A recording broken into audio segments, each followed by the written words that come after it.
Welcome to the world of business and finance. I am Rachel Tanzi. With subsidy gone, NNPC have reviewed fuel pump prices across the country. Now, running through last week up till date, NNPCL released a new fuel pump price regime for how much fuel will sell across the country in major cities like Abuja, Borno, Lagos, Yobe, and then all across the country in regions, and then some states going, and Lagos is the one with the lowest, where we have 488 naira per liter, and we have some states going as high as Yobe and Borno going as high as 557 naira per liter, and then in the FCT we have 537 naira per liter, and we can see that across the country we have states that are having 511 naira, 550, 530, 520. However, Lagos still remains the least, and we want to believe that this is because when it comes to fuel pump price in the country, logistics are involved, and we believe that that is one of the major reasons that states like Yobe and Borno are having the highest prices when it comes to the fuel price in the country as it stands now. However, these fuel pump prices are mostly and only on papers, as what is obtainable in the country at the moment is different. We have people buying petrol up to 600 naira, and we all know the factors that are in place with marketers and how things happen in this country. Even if we have official prices, marketers always tend to put their own profit gains and a little bit higher than what the NNPCL have given. Now, these have been the worries of Nigeria when it comes to the current fuel issues in the country.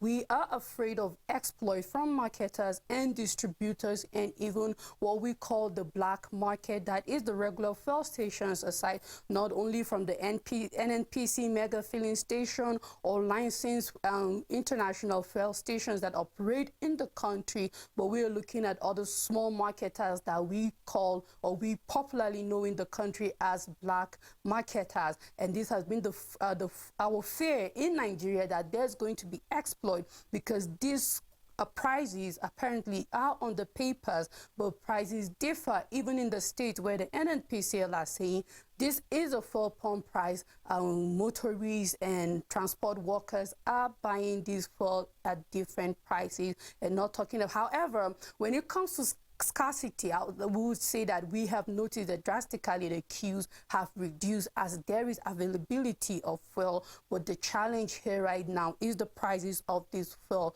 And I would just like to I would like to go quickly to a review of the fuel pump prices in Nigeria since 1999, and I try to capture it based on administration and governance. And we would like to start with 1999, and it was at 20 naira. Now, moving forward to 2007, we were seeing fuel price at 70 naira. Now, surprisingly, in 2010, it went down to 65 naira per liter. 2011 still at 65 naira per liter. In 2012 we saw it skyrocket to 125 naira per liter. In 2015 we are still seeing an increase to 145 naira per liter, and as of 2022 we were struggling at 165.7 naira per liter. And in 2022 we also saw a up and down in the hike of fuel prices, and there were times it went above 200. However, it was still maintained below 200 to 184. There about 90 and 190 naira per liter. And that is not the case as it is now in 2023, as we can see that the fuel pump price have gone over 100% increase. So we are talking about 200%, because from having the full pump price at 200, because we know we had a lot of scarcity ending in the last quarter of 2022, coming to the beginning of 2023, we saw the same thing where consumers rather than marketers were buying this fuel at over 300 naira per liter, and now we are seeing that these prices have gone as as high as 500, 550, and the worst case, we are having people buying it at 600 naira per liter. So we're talking about over 150 to 200% increment in the fuel pump price as it stands now. However, there are factors that are affecting the fuel pump prices in Nigeria. And it is important for us as consumers to know that, because I know we are excited concerning having the Dangote refinery up and running. However, it is a major factor, however, affecting the fuel pump price. But we need to know where we stand as a country.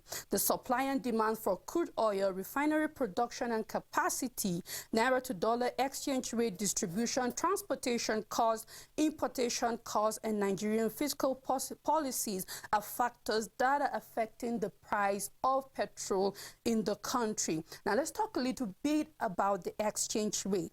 Nigeria is both an oil exporting and oil importing nation, meaning we export our crude oil and then we import back refined oil into the country. Now, due to our lack of refineries, the challenge of accessing forex definitely affects imports, because over 90% of petrol that is consumed across the nation is imported. Hence, the cost of refining and importation is based on forex. Yes, though we are selling our crude oil according to the price that OPEC has given to oil-producing countries, and we saw that that price have been dwindling for a very long period of time now, and OPEC have been struggling to see that the crude oil price per barrel, they're about $84 per barrel. That was for last month. They tried to see that it remains high, but it has been going down over the periods of months. Now, even though we are selling our crude oil in dollars, we are buying back refined oil, and we know that is a finished product. Now, we can see that this largely determines the retail price of petrol in Nigeria. According to the Petroleum and Gas Senior Staff Association of Nigeria, the greatest problem with oil prices in Nigeria is the exchange rate.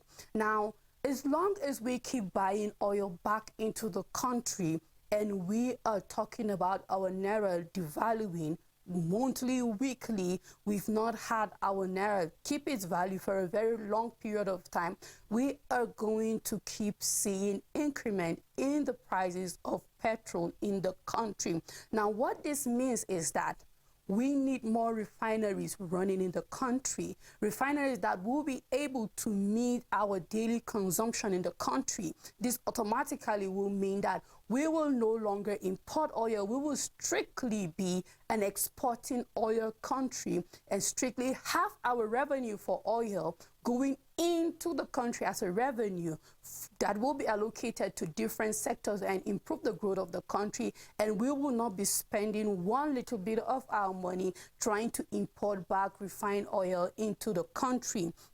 Now, another, like oil importation, we've made that clear as we were talking. Say Nigeria currently imports most of its consumed refined petroleum product because we do not have our refineries running. So in as much as we have the Dangote refinery running now, you should also know that it will take a while for the Dangote refinery to be able to meet our 38 million liter consumption daily as a country. It will take it a while. In as much as it has the capacity to do that, this is not a day's job. This will take a long period of time. We don't know how long, because Nigeria needs to also supply oil to other countries, because we are under OPEC, and we have 1.3 million barrels per day of crude oil to supply our quota as OPEC has given to us. Now, before we will think back to our country also. So yes, it will take a while before Dangote refinery will be able to meet our daily consumption, meaning before we reach that mark,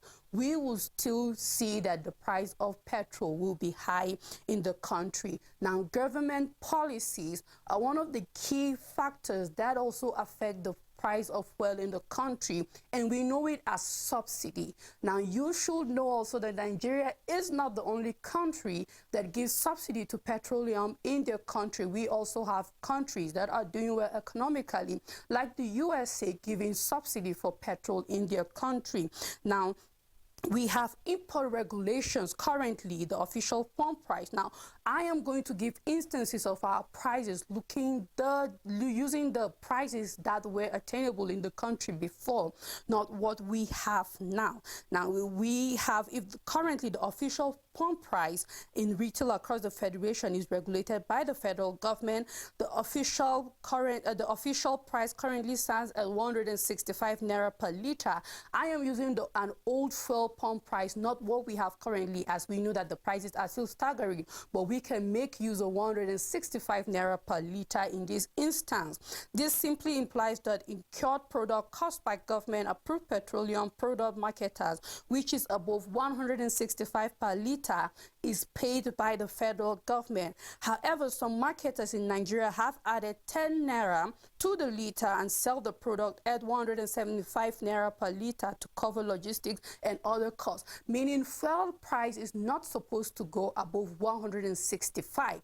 Now the government subsidized to make sure it stays at 165 for Nigerians to be able to consume it. Now, it is important for us to know how much percentage of subsidy have been going into our fuel, meaning if we are having fuel at 165 subsidized rate, it means if the government was to take out subsidy, we could be having double of what we were selling, be it 50%, 100%, or way above that. Now that is where the government steps in, and as we know, as it stands now in the country, subsidy has been taken out, and that is why we are having fuel pump price going as high as 500 to 600 in the country.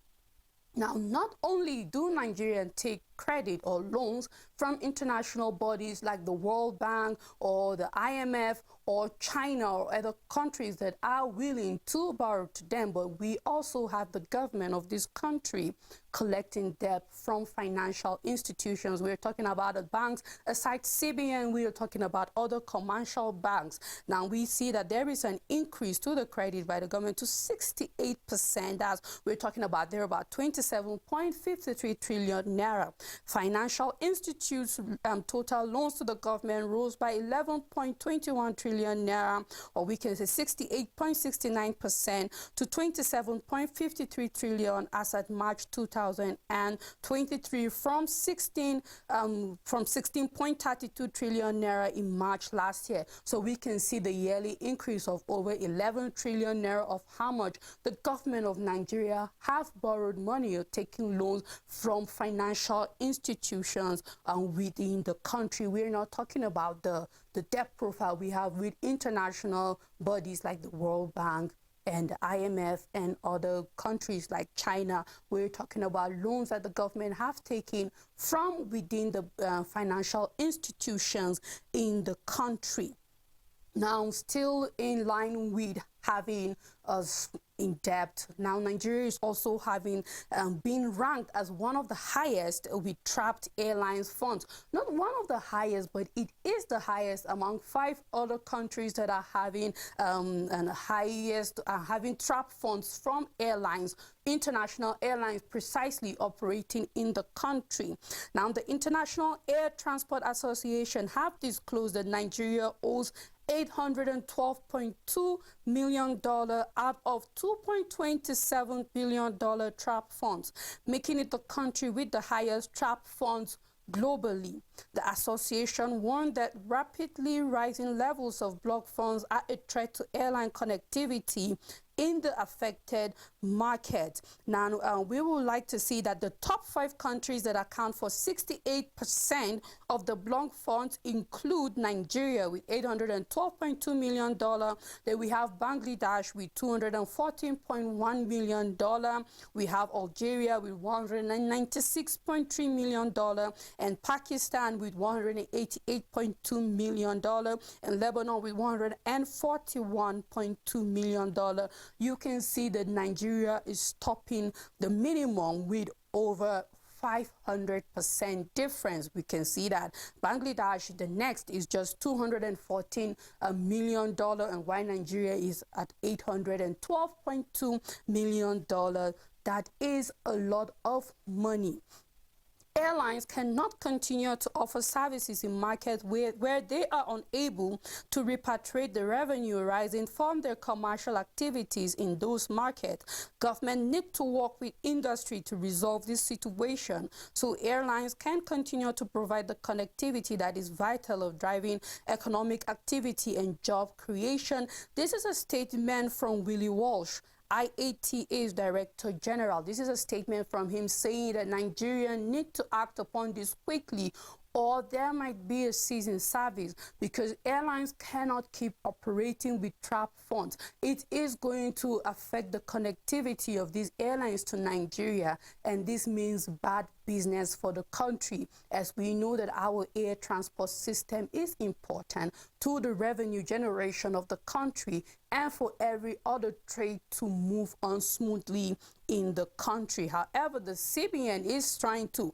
shift itself out of these over $812 million foreign currency funds, and we will watch out to see what the Central Bank of Nigeria is saying and how the government is planning to step in to make sure that the IATA, we don't lose any relationship or connectivity for our flights and what is needed for the country to run smoothly. Now, we are seeing that the Nigerian tax to GDP ratio rose from 6% to 10.86% in 2021. This is coming directly from the FIRS. Now, the tax to GDP ratio is a measure of nation's tax revenue relative to the size of her economy as measured by the gross domestic product. Now, anytime you see GDP, it simply means our gross domestic product. The ratio is a usual tool for assessing the health of a country tax system and highlighting its tax potential relative to the size of the economy. It is the ultimate measure of the effectiveness of a nation's tax system compared to other countries. Now, we're seeing this drastic increase from 6% to over 10.86%. Now, with what the tax to GDP ratio means, it means that we are doing relatively well in our tax growth to GDP in the country as it stands now. Now, there is a statement coming that said it is important to note that the tax to GDP ratio of Nigeria should be higher, but for the impact of tax waivers contained in our various tax laws, including exception to micro, small, and medium enterprises brought in by the Finance Act 2019, low tax morale leakages occasioned by the country's fragmented tax system, and the impact of the rebasing of the GDP in 2014. Now, this is an explanation from the FIRS boss, trying to say that it could have been higher, but we have Financial Act exempting small, medium-scale businesses from giving tax and a lot of other factors that could be leakages and low morale to paying tax in the country, which I believe it is their job to see that there is no such thing as low morale, because we have civic duties to act on as citizens of this country. So if you're a taxpayer, your low morale is not an excuse. Play your own role, do your own duty, and let's watch the government do the rest of their job while we do our own part. Now, we are seeing that there is going to be a fresh public and private partnership by the custom, and they are targeting over $200 billion in 20 years. Now, we have the Nigerian Customs Service has commended an ambitious trade modernization project under a public-private partnership with a target to raise $200 billion revenue in the next 20 years. Now, the project management office of the deal was inaugurated in Abuja in partnership with Trade Modernization Project. We have TMP Limited with a mandate to deliver the best-in-class technology for full automation of NCS process and align with the payers and the world. Like now, this project is basically for us to be at the world standard, to make sure that there are quicker services at the customs, that this will bring and generate in more revenue. Now we are going digital. We are going to bring world-class technology to the custom. Now this implies that according to the chairman of the TMP Limited, Saleh Amadou, under the terms of the concession agreement, that the TMP will invest a total of $3.2 billion over a 20-year period. The financing for the first phase of the project in the sum of $300 million US,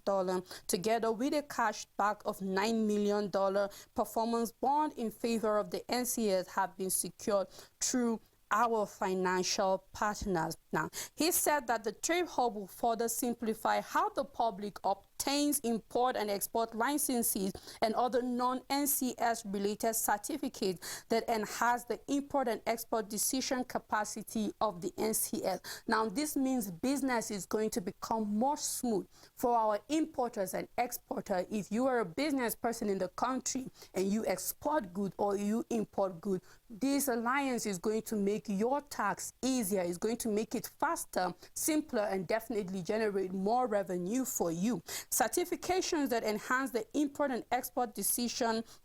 He said the trade hub will further simplify how the public obtains import and export licenses. Yes, Saleh said another component, a non-intrusive system that integrates 67 cargo scanner of various types and capacity at seaports, airports, and land borders will be installed. Now, this is just a summary of what it all entails. That is, everything is going to be simplified. 600, we're talking about 67 cargoes at a time, line fast and smooth. It means what probably takes 24 hours would take less than that. It means that businesses will run faster and smoother, and even the cost and the prices that were used to get access to such services for business people who are importing and exporting their goods, it means that the services will be less. Now, this world-class effort and taking Nigeria to the next step is going to generate over $200 billion for Nigeria in the next 20 years.